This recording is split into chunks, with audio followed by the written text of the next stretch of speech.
Bonjour à tous, merci de nous rejoindre pour cette édition. Tout de suite, l'actualité de la mi-journée. Nous vous en parlions hier, ce palangrier heurté par un cargo en pleine mer dans la nuit de lundi à mardi. Aucun blessé n'est à déplorer, mais une cellule psychologique est mise en place pour les 5 marins rescapés. Le bateau a lui aussi été rapatrié à La Réunion, au port. Il faut encore vider l'eau qui est entrée à l'intérieur avant d'envisager des réparations. Pascal Robert. On attend qu'il décante. On doit retirer du poids parce que la machine n'est pas assez puissante pour soulever suffisamment pour le transport en sécurité. On va mettre le navire sur un emplacement de carénage, tout simplement. Et tout est réparable, tout, absolument tous les dégâts. Ce qui est important, c'est quand même que l'équipage soit sain et sauf. Le reste, c'est des dégâts matériels importants. Je ne sais pas si on va sauver le bateau, on verra bien. Il y a une enquête en cours auquel on essaie de collaborer dans la mesure des informations dont on dispose. Je pense que aussi le cargo va être enquêté pour déterminer l'origine des problèmes. C'est des choses qui malheureusement peuvent arriver, il faut être vigilant et on va avoir des erreurs de part et d'autre. Les habitants du chemin des Orangers à Saint-Louis pourront enfin circuler normalement. Auparavant, seul un sentier de terre desservait leur maison. Un chemin bétonné a été inauguré aujourd'hui en présence du maire de la commune, Marine Abat.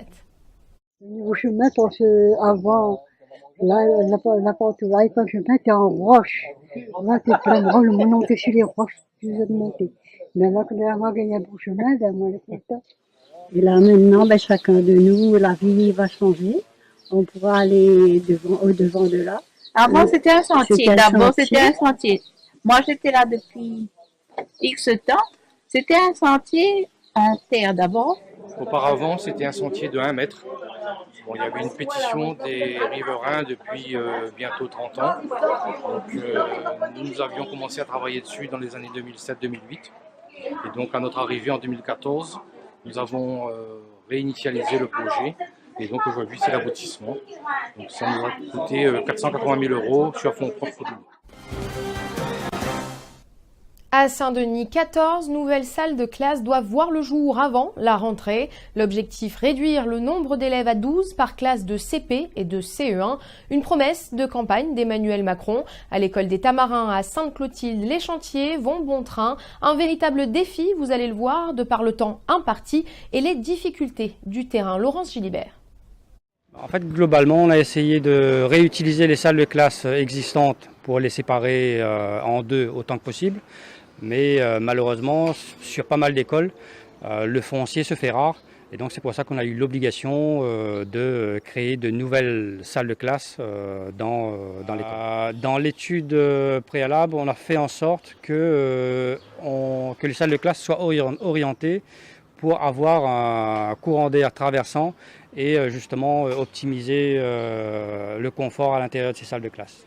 En fait, la complexité de cette opération, c'est de pouvoir faire sortir 14 salles de classe en 5 semaines de vacances, sachant que ces travaux, c'est des travaux assez conséquents qui ne peuvent se faire pendant le temps scolaire.